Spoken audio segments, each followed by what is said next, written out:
오늘은 추수감사절로 지키고 있습니다. 오늘 말씀의 제목을 수장절이라고 정했습니다.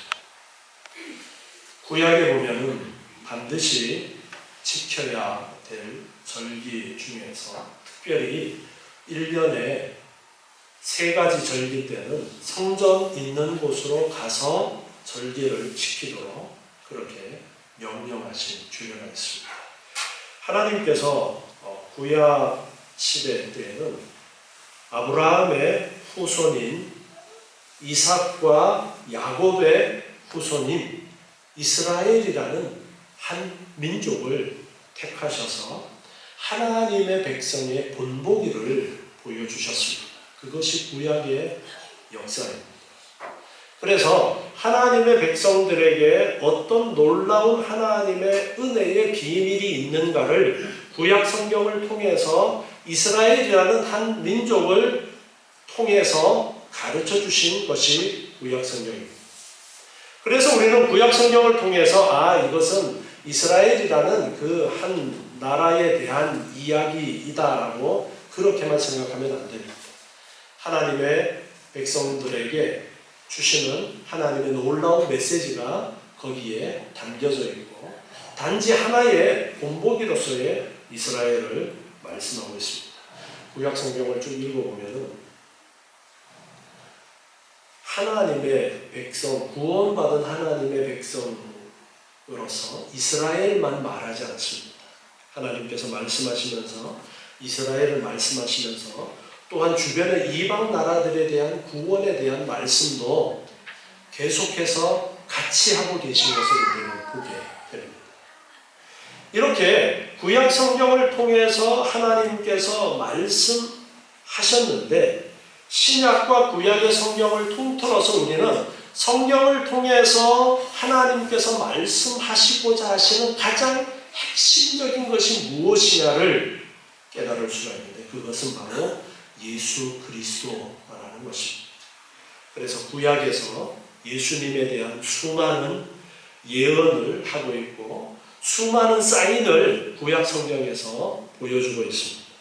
특별히 구약 성경에 율법을 가르쳐 주고 있는 그 부분에서 보면 제사 제도라든가 오늘 같이 살펴보게 될 이 절기에 대한 문제 그 모든 율법이 다 예수 그리스도를 가리키는 상징을 담고 있습니다. 그림자로서 예수 그리스도의 그림자로서 가르쳐주고 있습니다. 그래서 우리가 오늘 이 절기에 대해서 배우면서 절기가 원래 담고 있는 그 뜻이 무엇인가를 올바로 깨달아야 합니다. 골로새서 2장 16절 말씀에서 보면요. 골로새서 2장 16절에서 그러므로 먹고 마시는 것과 절기나 월삭이나 안식일을 인하여 누구든지 너희를 폄론하지 못하게 하라. 이것들은 장래일의 그림자이나 몸은 그리스도의 것이니라. 이렇게 말씀하면서 구약에서 말씀하신 그러한 절기들, 그러한 여러 가지 의식적으로 지켜야 되는 그런 것들은 그림자이다. 실체는 예수 그리스도다. 그렇게 말씀하고 있습니다. 당시에 유대인들은 예수님을 믿는 사람들도 구약의 율법을 지키는 그러한 습성이 있었기 때문에 그 율법을 지켜야 구원을 얻는다라는 그러한 생각을 버리지 못하고 있는 사람들이 많이 있었습니다.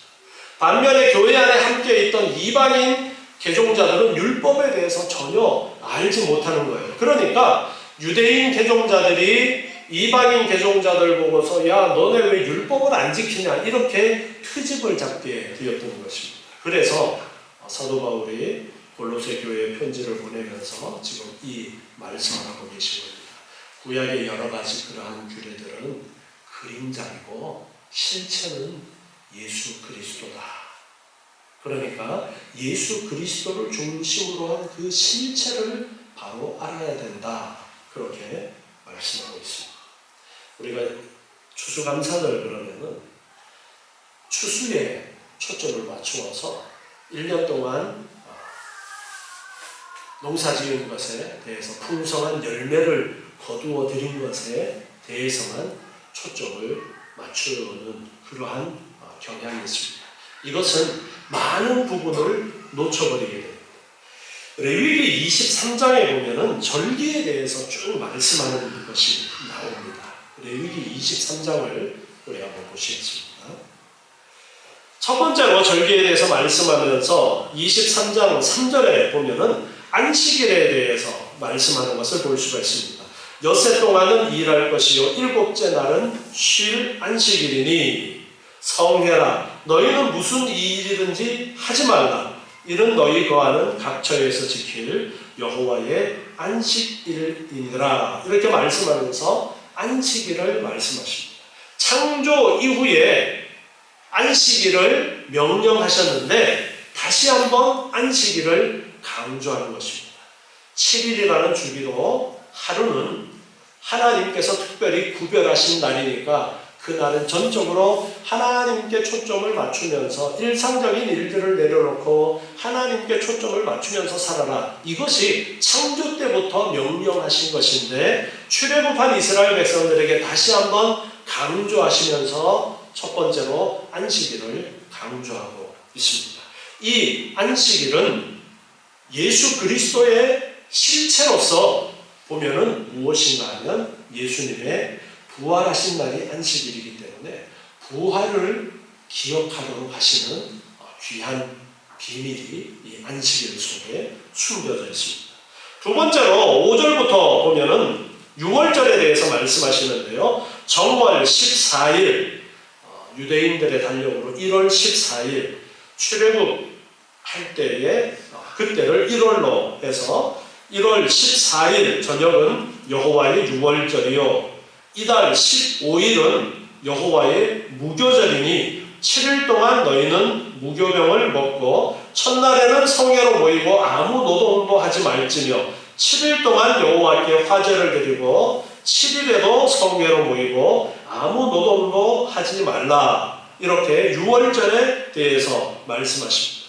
6월절은 애굽에 내렸던 마지막 10번째 재앙이었던 장자가 죽는 재앙 때에 문설주와 임방에 피를 바른 그 집에는 죽음의 사자가 넘어갔다 해서 6월 넘어갔다라는 그 뜻으로 6월절을 명령을 하셨습니다. 그리고 6월절을 지키고 그 한 주간을 무교절이라고 해서 무교병을 먹으면서 한 주를 지키는 무교절로 그렇게 이어서 7일을 지키도록 하셨습니다. 이것은 바로 예수 그리스도의 십자가의 죽으심을 가르쳐 주시는 그러한 귀한 의미가 이 6월절에 담겨져 있습니다.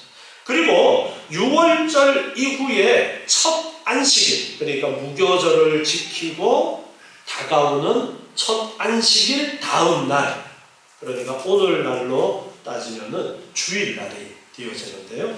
그날에는 초실절이라고 그래서 첫 열매를 드리는 그런 절기가 있었습니다.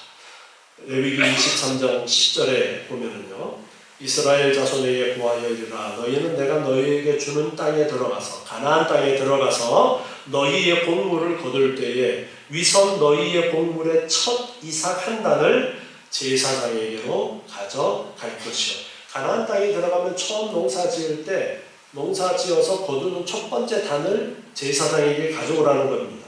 제사장은 너희를 위하여 그 단을 여호와 앞에 연락되도록 흔들되 안식일 이튿날에 흔들 것이며 바로 첫 열매를 드리는 초실절, 무교절 지나고 다가오는 안식일 다음 날 일요일 날에 이 초실절로 지키라고 그렇게 명령하신 내용이 있습니다.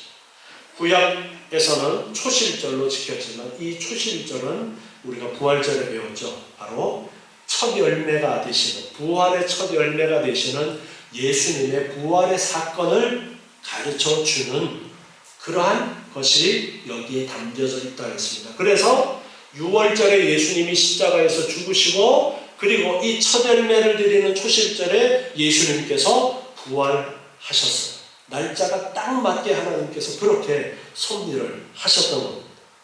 그리고 나서 이 첫 열매를 드리는 날로부터 날짜를 계산해서 7주간 7, 7이 49 다음 날이 오순절 77절이라고 부르고 맥추절이라고도 부르는데요. 이날은 초실절을 드릴 때에 첫 열매를 드릴 때에 이제 보리 추수가 시작되어진 거예요.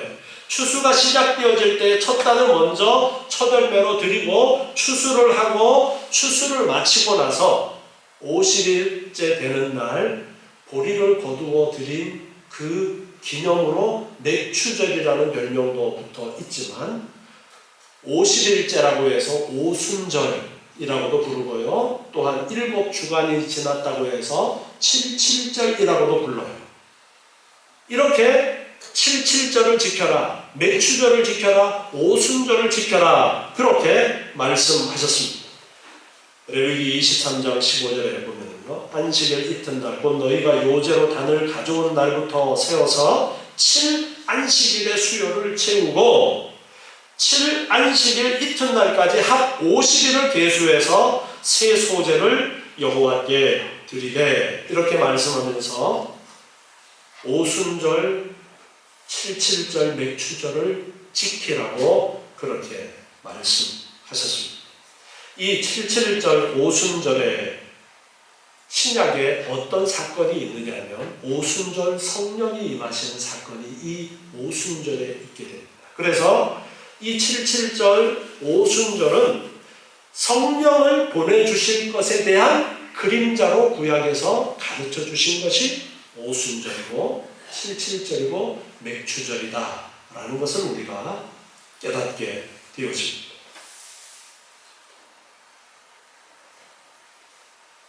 그리고 나서 레위기 23장 24절에 보면요.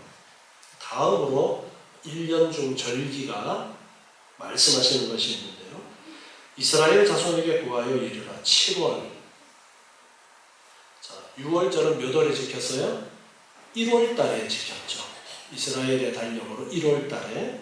그리고 7월 달에는 그 달 1일로 안식일을 삼아라. 7월 1일로 안식일을 삼을지니 이는 나팔을 불어 기념할 날이요 성회라.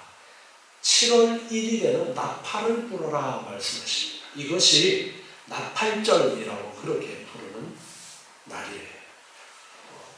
이 나팔절은 잘 모르시는 분들도 있을 거예요. 3대 중요한 절기 6월절, 맥추절, 수장절, 초막절이라고도 하는 이 수장절, 추수감사절 이 세 절기는 반드시 성전에 가서 지키라고 명령하셨기 때문에 이 세 절기는 잘 알고 있는데 이 나팔절은 잘 모르는 경우도 있는데 7월 달에 나팔을 불어라 1일에 나팔을 불라고 말씀하고 있어요. 다음에 27절로 넘어가서 보면요.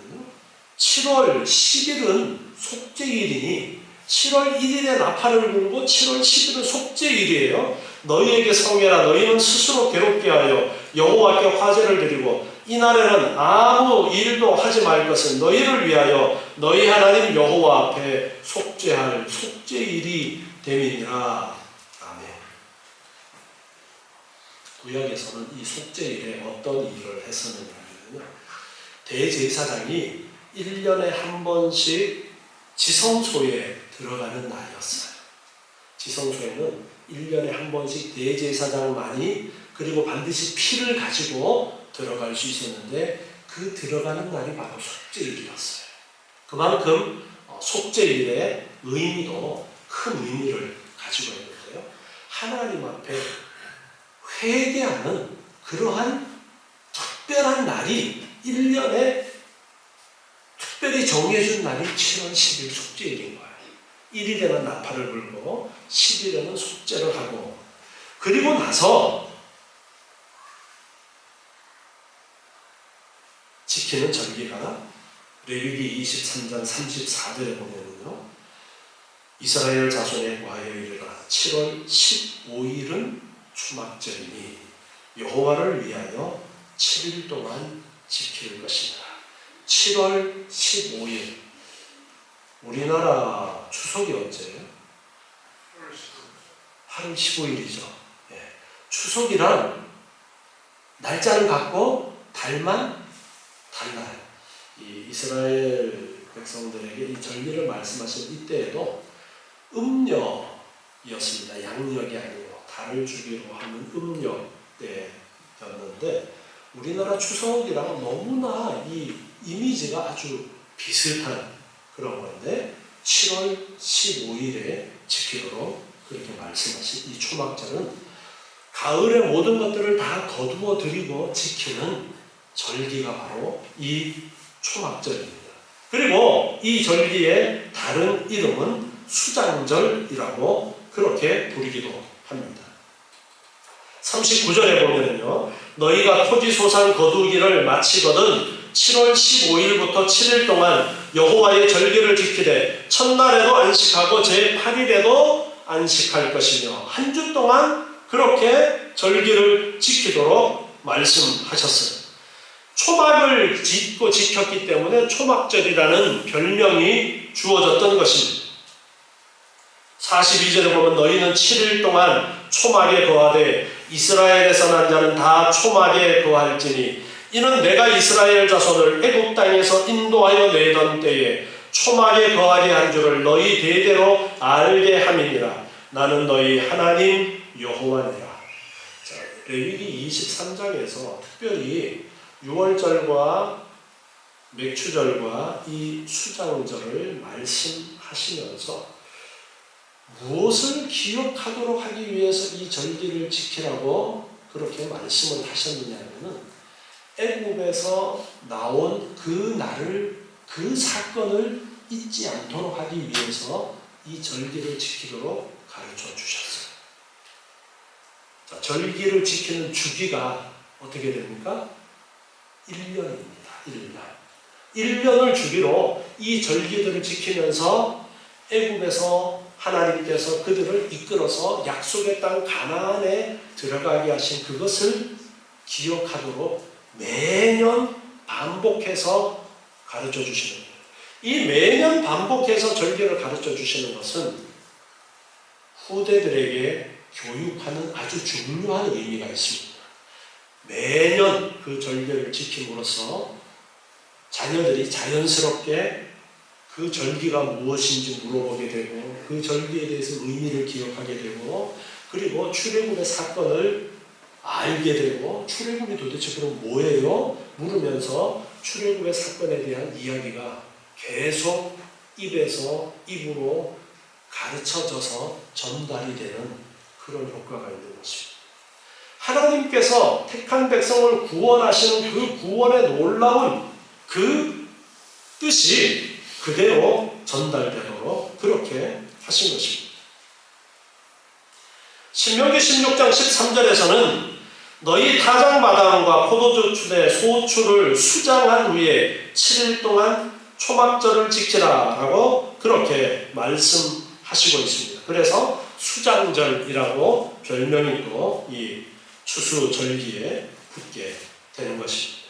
신명기 16장 16절에 보면요, 신명기 16장 16절에 너희 중 모든 남자는 1년 3차 곧 무교절, 6월절이 연결이 되는 게 무교절이죠. 무교절과 77절과 초막절에 내 하나님 여호와의 택하신 곳에서 여호와께 보이되 공수로 여호와께 보이지 말고 각 사람이 내 하나님 여호와의 주신 복을 따라 그 힘대로 물건을 드릴지니라. 이 3대 절기 때는 반드시 하나님이 계신 곳, 성전이 있는 곳으로 가서 예물을 준비해서 가서 절기를 지키라. 그렇게 명령하신 것이 바로 이 세 절기가 됩니다. 6월절과 오순절과 그리고 수장절, 초막절, 추수감사의 절기가 되는 것입니다. 그러면 6월절은 예수님께서 십자가 지신 날과 겹칩니다. 그리고 첫 열매를 드리는 날은 예수님이 부활하신 날과 겹쳐요. 그리고 오순절, 맥추절, 칠칠절은 어떤 사건과 겹쳐요? 성령이 임하신 사건. 오순절에 성령이 임하셨기 때문에 성령이 임하신 오순절 사건과 겹칩니다. 자, 세 가지 절기 중에 하나 남은 게 있습니다. 뭐가 남았어요? 추수감사절, 수장절, 초막절이 남았어요. 자, 이것은 예수님의 어떤 사건과 겹치는 것일까요? 다른 절기들은 이미 이루어졌는데 이 절기는 아직 예수님께서 이루시지 않은 절기 중에 하나입니다. 누가복음 10장 1절부터 말씀을 한번 보겠습니다. 누가복음 10장 1절입니다. 이후에 주께서 달리 70인을 세우사 친히 가시려는 각동 각처 둘씩 앞서 보내시며 이르시되 추수할 것은 많되 일꾼이 적으니 그러므로 추수하는 주민에게 청하여 추수할 일꾼들을 보내어 주소서 하라. 아멘. 여기에 보면은 제자들을 전도하러 보내는데 그것을 무엇하는 것으로 말씀하고 있어요? 추수하는 것으로 말씀을 하고 있습니다.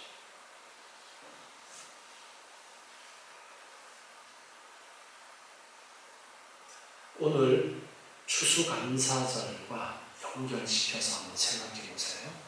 추수를 하고 있어요. 마태복음 24장 30절 말씀을 한번 봅니다. 마태복음 24장 30절이에요. 그때에 인자의 징조가 하늘에서 보이겠고 그때에 땅의 모든 족속들이 통곡하며 그들이 인자가 구름을 타고 능력과 큰 영광으로 오는 것을 보리라. 자, 뭘 말씀하시는 것 같아요? 예수님의 재림을 말씀하고 있어요. 예수님이 승천하셨죠. 부활하신 후에 하늘로 가시면서 다시 오겠다라고 약속하셨는데 그 다시 오시는 재림을 말씀하는 것이 바로 이 마태복음 24장 30절의 말씀입니다. 그런데 구름을 타고 능력과 큰 영광으로 오는 것을 보리라 말씀하신 후에 31절에 저가 큰 나팔 소리와 함께 천사들을 보내리니 저희가 그 택하신 자들을 하늘 이 끝에서 저 끝까지 사방에서 모으리라. 구약의 레위기 23장에서 우리가 잘 알지는 못하지만 마지막 추수절기를 지키는 7월 달에 7월 1일이 무슨 날이라 그랬어요? 나팔을 부는 날이라 그랬어요. 그런데 신약 성경에서 예수님께서 재림하실 때에 대한 말씀을 하면서 천사들이 나팔을 불고 그리고 뭘 한다고요? 사람들을 모은다 그랬어요. 택하신 자들을 모은다. 바로 추수입니다. 택하신 자들을 모으는 추수하는 그 일이 있는 거예요. 나팔을 불어서 추수하는 그 일을 하고 나서 예수님께서 재림을 하시는 거예요. 구약의 절기가 나팔을 불고 그리고 7월 10일이 무슨 날이라고 그랬어요? 대속죄일. 속죄하는 그 일이 있고 나서 15일에 추수감사절, 수장절, 초막절이 이어집니다. 예수님께서 제자들을 보내면서 추수하는 것에 대해서 말씀하고 있습니다. 자, 그러면 영적으로 추수한다라는 것은 전도하는 것을 말합니다. 복음이 전해지는 것을 말하고 있습니다. 그래서 지금 예수님께서 하늘로 올라가신 이후에 제자들은 예수님의 명령을 따라서 땅끝까지 복음을 증거하라는 그 명령을 따라서 지금 열심히 복음을 전하고 해서 오늘날까지 우리에게까지 복음이 전파되었어요.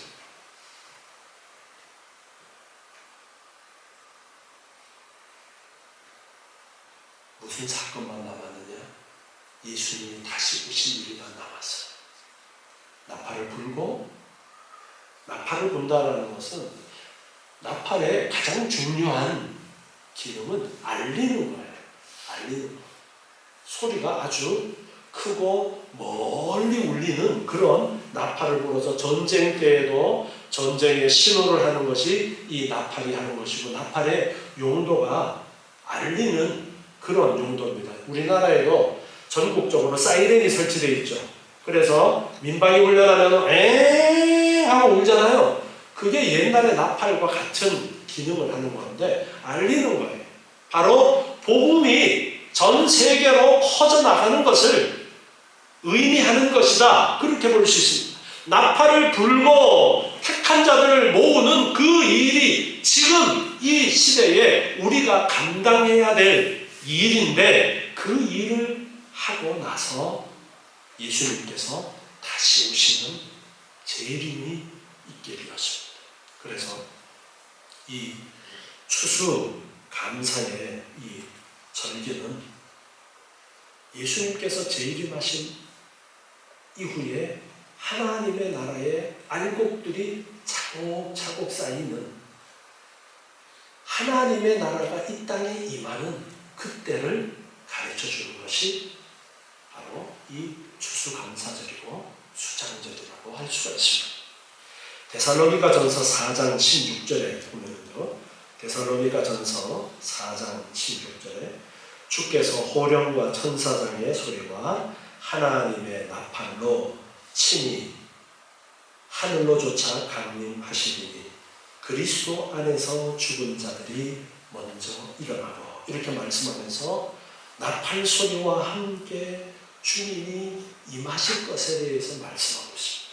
지금 복음이 땅끝까지 전파되면 그제야 끝이 오리라 예수님께서 말씀하신 것처럼 땅끝까지 복음이 전파되어지면 예수님께서 재림을 하시게 되는 것입니다. 그래서 알곡들을 창고에 모아들인 후에 지켰던 그 추수의 절기인, 마지막 절기인 이 수장절, 이 수장절이 예수님께서 재림하시고 알곡과 쭉정이를 모으는 그 일들이 다 이루어지고 나서 실현이 되어지는 절기가 바로 이 수장절이라고 할 수가 있습니다. 오늘 읽은 마태복음 25장 31절 말씀을 보시면요, 마태복음 25장 31절에 인자가 자기 영광으로 모든 천사와 함께 올 때에 자기 영광의 보좌에 앉으리니, 예수님께서 재림하실 때 영광의 보좌에 앉으실 것을 말씀합니다. 모든 민족을 그 앞에 모으고 각각 분별하기를 목자가 양과 염소를 분별하는 것 같이 하여 양은 오른편에 염소는 왼편에 두리라. 우리 지난주에 이 마태복음 25장 살펴봤었죠. 예수님께서 재림하셔서 이제 심판하시는 거예요. 알곡과 쭉정이를 갈라내는 것이라고도 표현이 되어져 있는데, 여기서는 양과 염소를 구별한다라고 그렇게 말씀하고 있어요. 34절에 보니까 그때에 임금이 오른편에 있는 자들, 오른편에 있는 짐승은 뭐라고 그랬어요? 양. 양씨는 참 좋을 것 같아요, 우리 양자들. 그때 임금이 그 오른편에 있는 자들에게 이르시되 내 아버지께 복받을 자들이여. 오른편에 양들에게 말씀하십니다. 내 아버지께 복받을 자들이여, 나와 창세로부터 너희를 위하여 예비된 나라를 상속하라. 너희를 위해서 예비된 그 나라를 상속해라. 뭘 상속하라는 거예요? 하나님의 나라를 상속해라. 상속이 뭐예요? 물려받는 거예요. 하나님의 나라를 물려받아서 너가 다스리고 살아라. 그렇게 말씀하고 있습니다. 이 레위기 말씀이 주어질 때 이스라엘 백성들이 애굽에서 나와서 가나안 땅에 들어간 후에 주셨어요? 아직 들어가지 못할 때에 주셨어요? 아직 들어가지 못했을 때예요. 애굽에서 나와서 시내산에 있을 때에 하나님께서 모세를 통해서 이 율법을 주신 거예요. 그런데 앞으로 하나님께서 이루실 것에 대해서 말씀하면서 가나안 땅에 들어가면 첫 번째 절기 지켜야 되는 게 뭐가 있어요? 거기에서 거두어서 바로 맥추절을 지키도록 그렇게 말씀하시죠. 초실절 지키고 맥추절 지킴으로써 그 가나안 땅에서의 삶이 시작되었습니다. 자, 구약에서 그 가나안 땅이 상징하는 것이 있죠. 가나안 땅이 상징하는 것이 하나님의 나라, 천국을 상징하는 것이죠.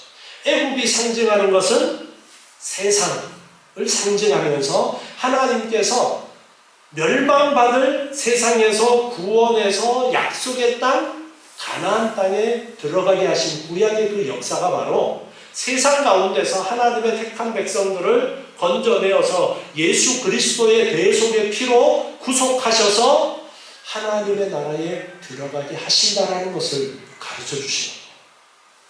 그래서 아직 가나안 땅에 들어가지 못했는데 가나안 땅에 들어가서 지킬 그 절기를 말씀하셨고, 그들이 이제 가나안 땅에 들어갔을 때 그 약속의 말씀을 따라서 그 절기를 거기에서 지키기 시작했던 거예요. 그러면 맥추절과 수장절 중에 수장절은 아직까지 예수님께서 재림하심으로써 온전하게 이루어졌는데 맥추절은 이미 이루어졌어요. 맥추절이 무엇입니까? 오순절 성령 강림의 사건이죠. 그래서 맥추절 때 말씀을 드렸지만 맥추절 성령 강림의 사건을 통해서 맥추절은 어디에 수확을 먹으면서 지킨 거예요? 가나안 땅에 수확을 먹으면서 지킨 거예요. 그런데 가나안 땅이 상징하는 것이 무엇이라고 그랬어요? 천국이라고 그랬어요. 그러면 이미 성령이 임하심으로써 우리는 천국에 이미 발을 들여놓은 것과 같다라는 것입니다. 그래서 우리가 지금 이 땅에 예수를 믿는 사람들은 예수님의 부활하심과 같이 우리도 부활하게 되어지고 영원한 하나님의 나라에 알곡으로 들어가게 될 것이 이미 확정이 되어진 거예요. 그래서 비록 아직까지 이 땅에 살고 있지만 이미 우리의 소속은 하나님의 나라 소속인 거예요. 여러분 여권 있어요? 여권 없어요? 천국 여권, 여러분은 이미 천국 여권을 갖고 계신 거예요. 외국에 나가면 여권이 있어요. 대한민국 여권이 세계적으로 아주 인기가 좋은데 대한민국 여권을 딱 내밀면 아, 대한민국 사람이구나 확인을 하는 것이 여권이에요. 그런데 우리는 이미 예수를 믿는 우리는 무슨 어디에 여권을 갖고 있는 거예요? 천국의 여권을 이미 가지고 있어요. 그러면 우리는 어디 소속이라는 거예요? 천국 소속이라는 거예요. 그래서 아직까지 이 땅에 살면서 우리가 천국을 온전히 누리지는 못하지만 왜? 아직까지 천국에 우리의 육체가 들어간 것은 아니기 때문에 이 땅에서 주님과 함께 누리는 그 기쁨은 누리지만 그것이 온전하지 못한 상태에 있지만 우리가 천국에 들어가면 이제 온전히 그것을 누리게 되는 거예요. 그런데 지금은 천국에 가는 과정이 어떤 과정이냐? 육체의 죽음을 통해서 천국에 들어갑니다. 그런데 지금은 천국에 뭐만 들어가요? 죽으면, 육체가 죽으면 영만 들어가는 거예요. 육체는 어디 있어요? 땅에 썩어서 없어져요. 그런데 예수님이 재림하실 때에 천국에 가 있는 그 영을 데리고서 오셔서 땅에 있는 육체와 결합을 시켜주시는 거예요. 그게 부활이죠.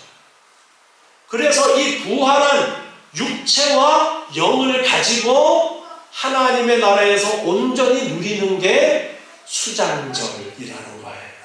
추수절기라는 거예요. 온전히 다 거두어 드리고 나서 지키게 되는 절기가 바로 수장절인데 구약에서 추수절기를 통해서 그것을 우리에게 가르쳐 주십니다. 그래서 우리는 이미 하나님의 나라 백성이라는 것을 기억하시고 이제 영원한 하나님의 나라를 기대하면서 소망하면서 살아가는 것입니다.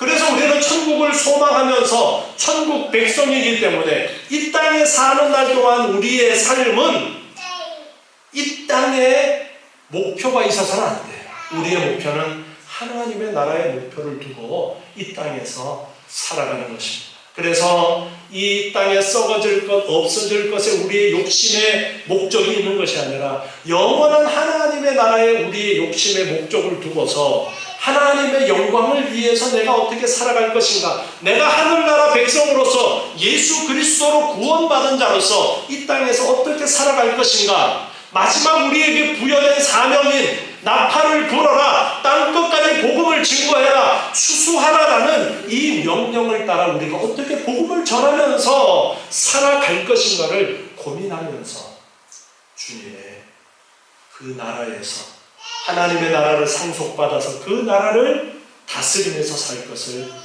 기대하는 그런 삶이 되어야 되는 것입니다. 이 추수절기를 맞이해서 그저 1년 동안 하나님이 우리에게 주신 것 감사하는 거기에만 머무를 것이 아니라 하나님의 은혜로서 1년을 살았는데 영원한 하나님의 나라를 바라보면서 하나님께서 거기까지 이끄실 것을 확신하면서 감사에 또 감사하며 살아가시는 여러분 되시기 기도하겠습니다. 하나님 감사합니다. 오늘 말씀을 통해서 하나님의 나라를 알게 하시고 하나님의 나라의 소망을 갖게 하심을 감사합니다. 저희들 하나님께서 가르쳐 주시는 귀한 뜻을 따라 영원한 하나님의 나라를 소망하는 자들 되게 하여 주시옵소서. 우리에게 이미 허락하신 구원의 놀라운 은혜를 깨닫고 더욱더 감사하며 기뻐하며 하루하루의 삶을 살아갈 수 있도록 도와주시옵고 이 귀한 은혜의 복음을 땅끝까지 증거하는 일에 더욱더 힘쓰는 저희의 삶이 되게 도와주시옵소서. 예수님의 이름으로 기도드리옵나이다. 아멘.